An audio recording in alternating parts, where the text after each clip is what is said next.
And welcome back to the Fender Marine Construction Ask the Experts video podcast. And I'm Rick Fender, one of the board of directors of Fender Marine Construction. And who's this guy? Tim Abbott, president of Fender Marine. Steve Whitney, VP. I had to fill that in for him. So anyway, last time we just talked in generalities about seawalls, boat docks, pile setting, and all that kind of good stuff. And this time, I wanted to talk about how to build a seawall and how much a seawall costs. Jim, how much does a seawall or a retaining wall cost? Depends on the size of the wall.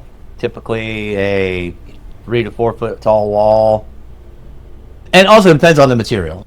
I usually start out with an aluminum sheet pile because for all practical purposes, it's the same structural integrity of more expensive walls. But it is, it's structurally, it's going to do the same thing. It's going to last as long, and it's the least expensive between that and, say, a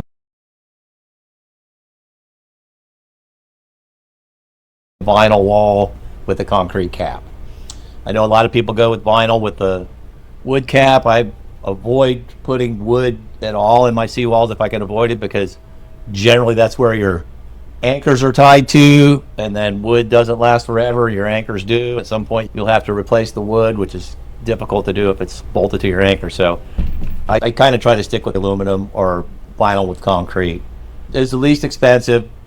Typically a 2 to 3 foot tall wall, which is fairly common on a lot of lakefronts, is around $300 a foot. You've got things to consider, such as what type of access, what type of soil conditions, and how much damage they're going to do to the yard when you're putting it in. And also, if you're in Orange County, you got to put a rock revetment at the toe, which adds quite a bit of expense to your wall. It helps prevent scour at the toe of your wall, but it's an extra expense. And also in Orange County, you have to deal with the EPD, which beneficial plantings. And also you're looking at 4 or 5 months to get a permit.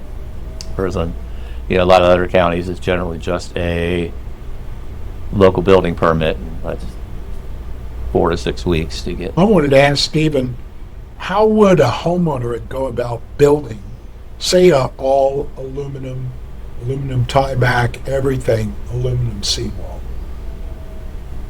I guess you'd have to find an engineer to draw your wall to help you get through the permitting. It's poles. You need a jet to get the sheet pile in the ground. Basically, you got to build a frame where you want your wall, and then you can jet your pilings in along your wall. After you get all your piling in, you can put your cap on, all your bolts, drill your holes, get your anchors in. And the anchors usually go 10 to 12 feet behind your wall.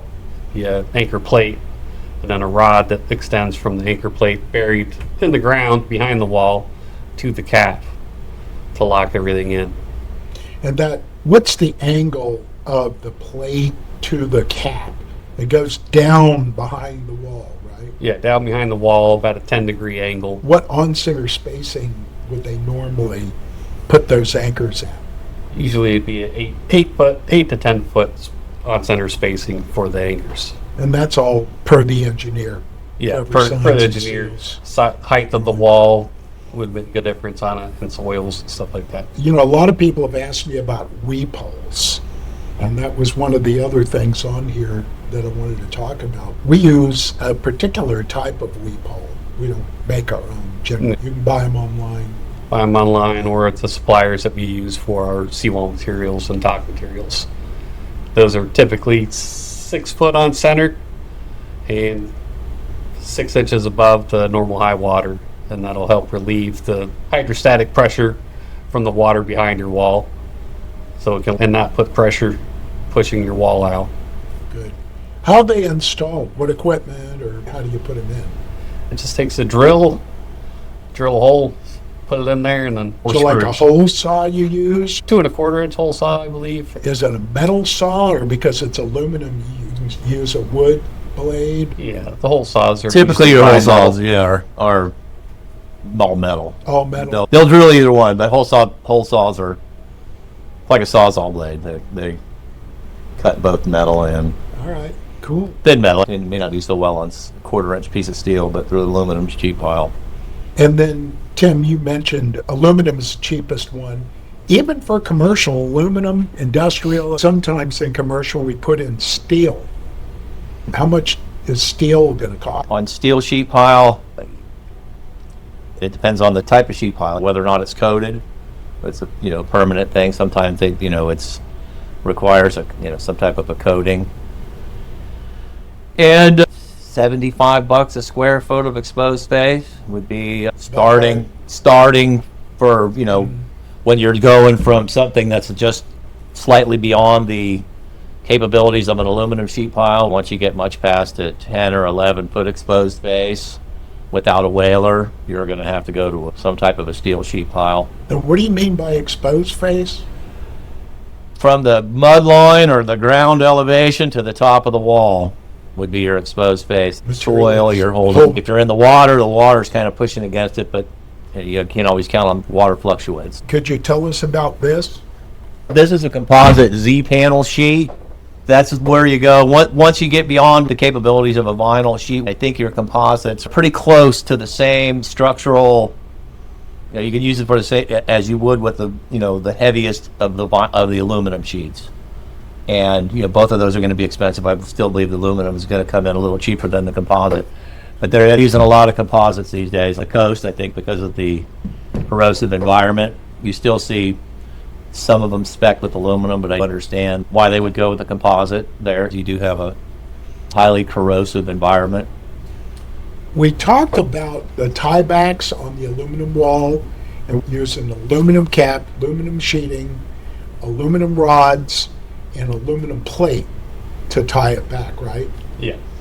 So what are the other types of dead men, from the cheapest one to the more elaborate, that you've installed and that a homeowner may want to use?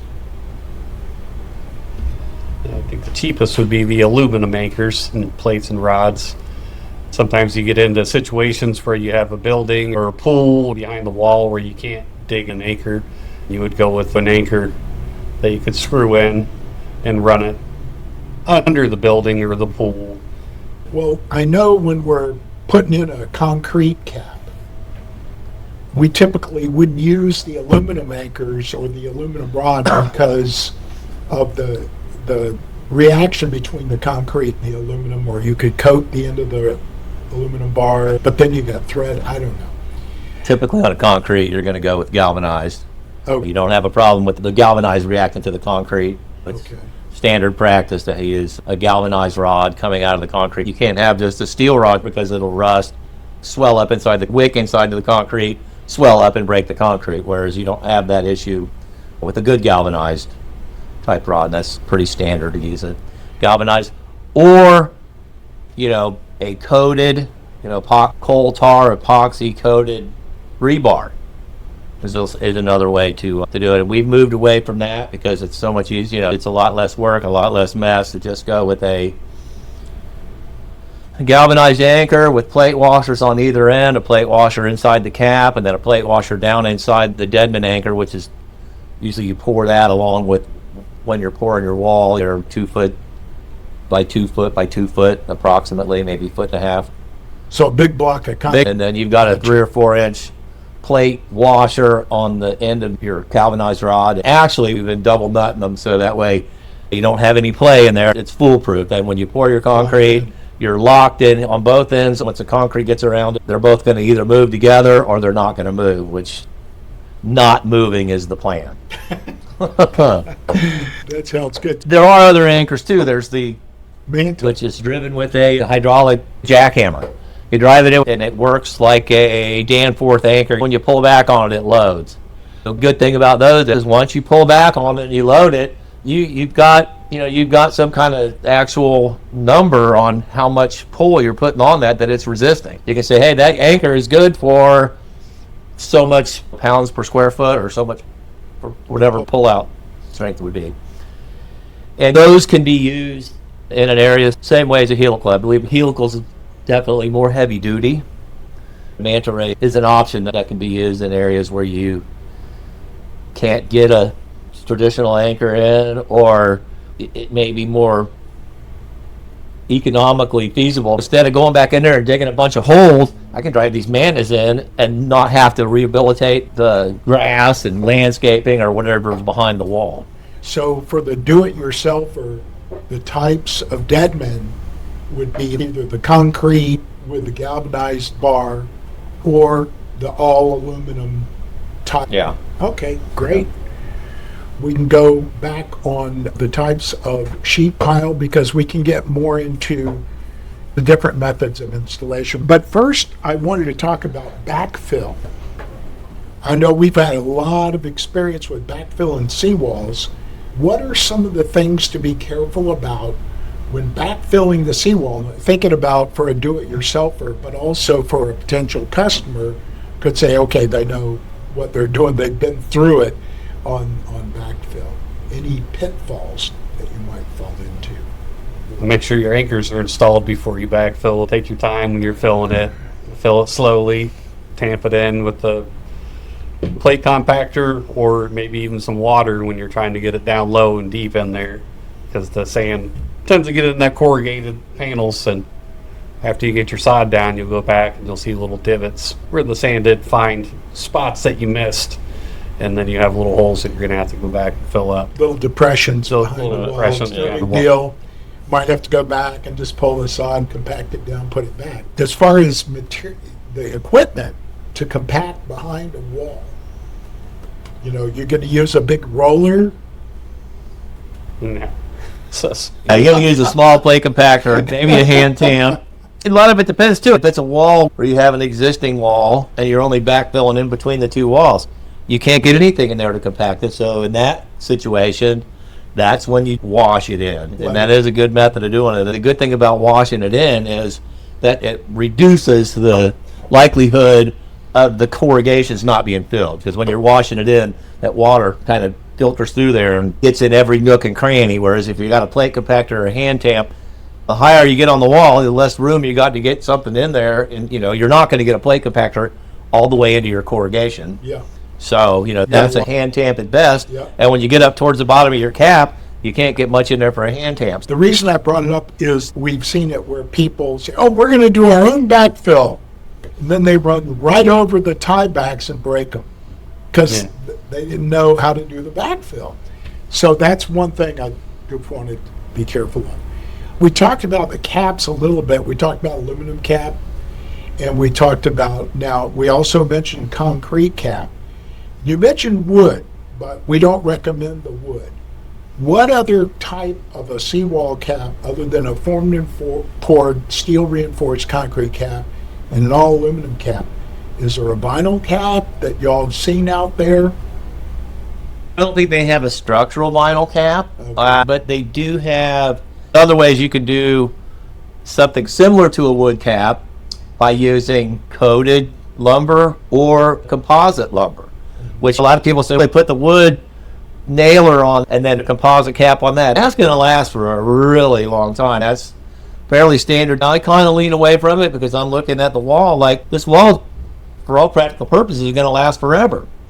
That piece of wood and the composite decking on top of it may last somewhere near forever. On the moisture. It could be good for longer, but there are variables that could change the longevity of that piece of wood. And once that piece of wood fails, your wall fails. And I was going to say this was something I kind of worked with you guys on, was lighting on seawalls. What I like to see is a washdown light on the seawall. So when you guys form and pour a cap, or if you do one of the composite caps, then you leave a little groove or a little cranny up underneath the cap so you can put rope lighting under there. And you can put it on a timer, you can put it on a photocell, and then your neighbors drive by and see, oh, beautiful. They don't see direct light. They see just the washdown, the results of having light there. And before we wrap it up, I want to go more into the permitting of seawalls. And we can talk about Orange County, but let's start with the city of Winter Park and the city of Maitland here in Central Florida. They generally do not require vertical walls, as I understand it. Tim, do you have any? Winter Park doesn't allow vertical walls unless you have an engineer that will sign and seal a document saying you have an erosion issue and there's no other way to fix it other than a vertical wall. The likelihood of getting a vertical wall in Winter Park is slim and none.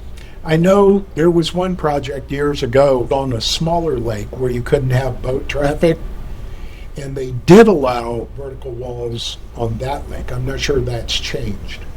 But instead of a vertical wall, they want a rock revetment, a stone revetment, or nothing at all.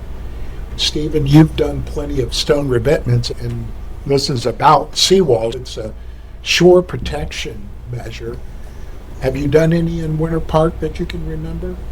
I can't remember doing any in Winter Park. What kind of stone did you use? It's the recycled concrete or a lime rock. 6 to 12 inch stones, usually on a 2-to-1 slope. They're all hand placed. You can get them back there with some equipment, but then you gotta hand stack them to get it shaped right. Lots of manual labor. There was one other thing I wanted to talk about on permitting, and that is how you can sometimes call a seawall a retaining wall. And even though it's on a lake, if it's far enough back from the lake, it can be called a retaining wall and avoid a lot of the environmental requirements for the permitting.